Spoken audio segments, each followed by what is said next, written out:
My mom was always a hands-on mom. She was always there for us kids.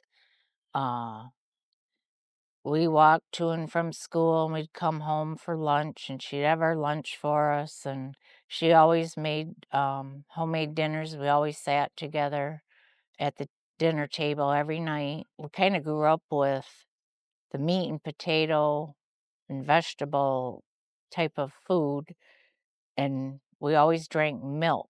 I was gonna say, It was always milk, and, it was always like a wholesome dinner type thing that she always made and instilled in us. She was our rock, because my dad worked all the time and then he did those sports. So she was the one that did all the work for us 4 kids. And at that time, it was like that homemade cooking and ironing and cloth diapers and yeah. all that extra work. She did it all. Yeah, and I liked to do it. That was the thing. I liked it. She's always just been there to support everybody and very giving, loving. She's been good with all of us kids and the grandkids, and she's definitely a giver and very patient and loving. So my mom, I don't know how she's done all the things all these years because she took care of, you know, her mother, her brother, my sister when she had breast cancer, dad when he had his cancer, kind of looked over both my brothers too, the ones that passed away. So she's a trooper. My mom's always been I guess you could say your rock. I mean, how many ladies could do all the things that she's done all these years? Not very many people. She's always taken care of all of us. Because my dad worked all the time, and when he wasn't working, he liked to golf and he liked to play hockey. But anyway, so she did everything. She did the cooking and the laundry, made sure we did our homework, helped us with her homework. Like I said, she helped my sister when she was sick with breast cancer. She helped my younger brother who had a set of twins. She'd help babysit them. But she's always been a caregiver for everybody. She always put everybody first before herself. Thank you.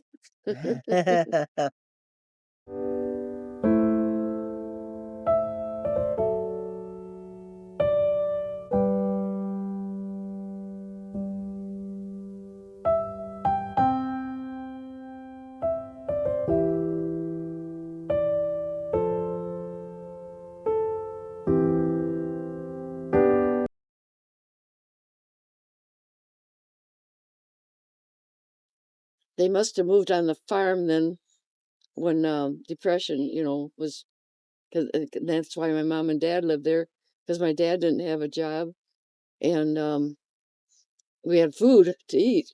That's what you had to do in those days. You know, you had to grow your own food because it was no money, no jobs. And remember that it was in the Scottville, Ludington area, which is what's maybe what Ludington's like 60 miles from here. That's where the farms were. That's where I grew up. In fact, I was born um, in the farmhouse, and and I could speak Polish fluently when I was little because we lived with my grandparents, you know, speak Polish and understand it and stuff. So both grandmas really liked that because Mhm. I think I was the only grandchild that could speak Polish because the other ones lived in Chicago. And I lived there, on the farm with them. And both the grandmas were very good cooks with making the Polish food and whatever, and baking and canning and doing all that stuff, Oh, they had to in those days. Well, I can remember going with my grandma, gather eggs from the chickens, and then I can remember her having to cut the chicken's head off. I can Oh. remember that. I complained about if I had to cut a whole chicken up or something. And my grandma had to cut the chicken's head off and Mm. take the feathers off and clean the insides. And I used to be with her and watch her and stuff. And she used to milk the cows. and I'd go with her and watch her. I love being on the farm. That's why today I guess I love animals and birds and stuff, because I grew up on that farm.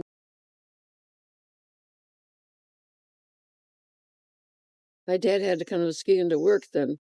Um, and it was still wartime, and no jobs. Muskegon had a lot of industry at one time, a lot of factories here, and we moved into it was called Redmond Terrace. It was a wartime project. That's how we came, because he had to come here and get a job, and then we stayed.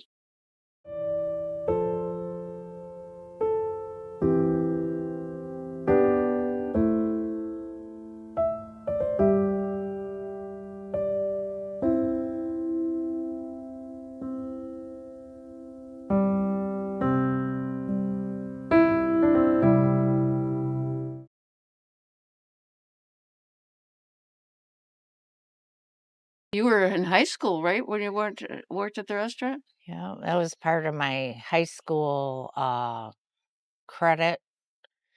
If you worked outside of school for a certain amount of hours, you got credit for it, and therefore I worked at the restaurant, Sorrento's restaurant, Italian. It was the first Italian pizza Yeah, restaurant in yeah, it wasn't. 1957, We I didn't think. have all those.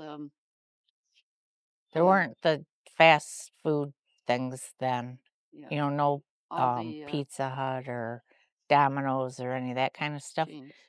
He was the first authentic. And it was busy, busy all the time. People waiting out the door and just very busy. And I worked a lot of weekends, and my dad was very uh, stern that I had to work the weekends and I couldn't do other things that would have been fun for a teenager because I had to work. And he was very bossy. He was a true Italian to me personality, very bossy. Didn't ask a lot of things, just say, Cindy will do it. Cindy can. And after after working there for 3 years, I think it was, I had enough of being bossed around from him, but I didn't know what I wanted to do at first, and therefore I worked with my dad. But very hard to work for. Uh, well, my mom knows he bossed her around all the time too. But anyway, he was a good dad.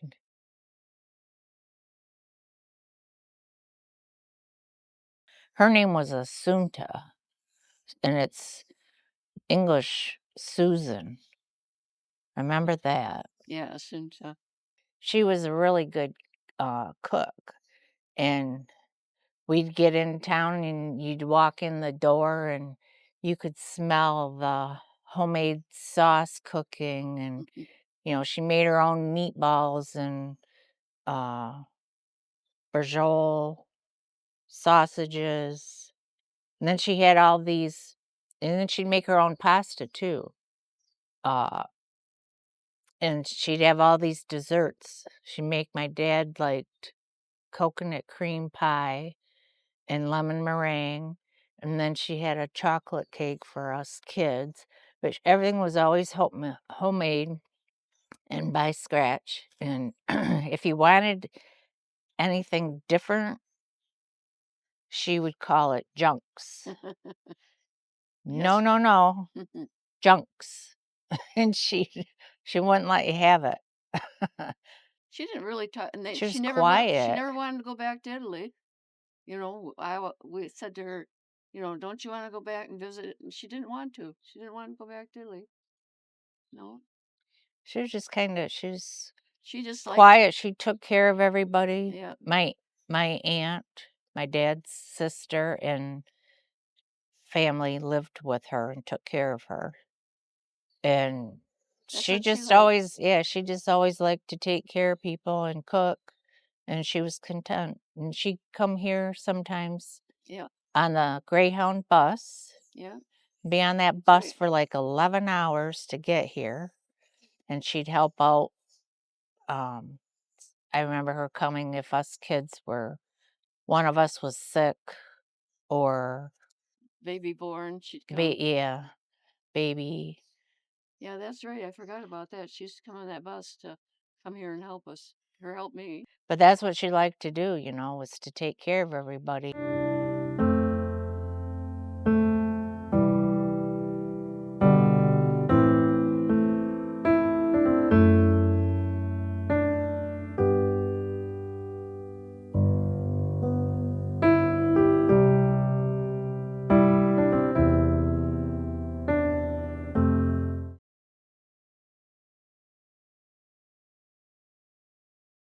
What do you want to know?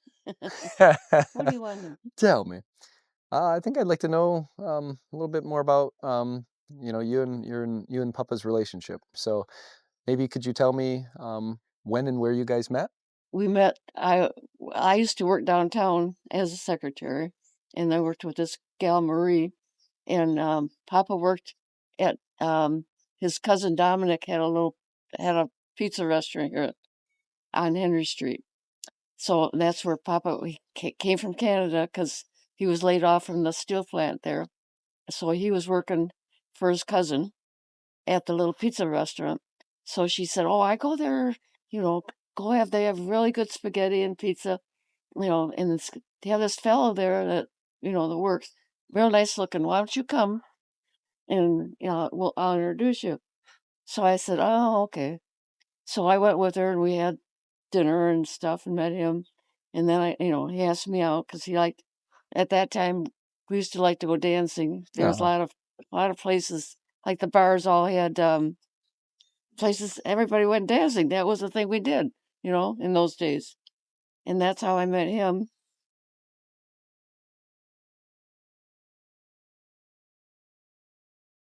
did you know right away he was Italian because you were Polish, right? Yeah, And right. kind of what was going on at that time? At that time, I had never been around all the Italian people. Like, I didn't know until we went up north. And I said, I think seemed like everybody was Italian up there. And big Italian population. And, learned their customs of the eating. My mother-in-law, Nana Mancuso, used to make the homemade pasta all the time, homemade noodles and ravioli and all that, And then she'd send always and pies. And then she'd always send stuff home with us. So we always had a good time when we went up there. You with your Polish heritage and obviously Papa with his Italian heritage.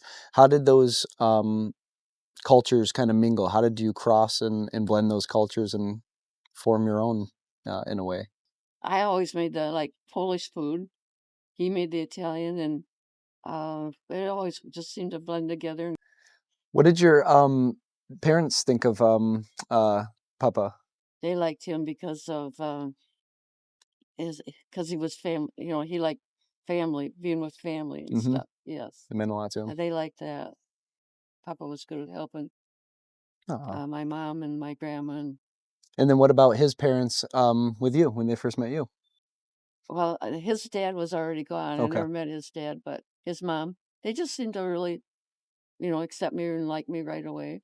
Aw. Yeah. Even though I wasn't Italian, Oh yeah, was that big yeah. for them? Was that a At that time, you know, Italian people liked it when you married an Italian, or even Polish people probably did too. Actually, I had really nice hair at one time, blonde, yeah, long blonde. I think he liked that. That was Aw. one of the things he liked about me was my long blonde hair. Hmm. Yeah.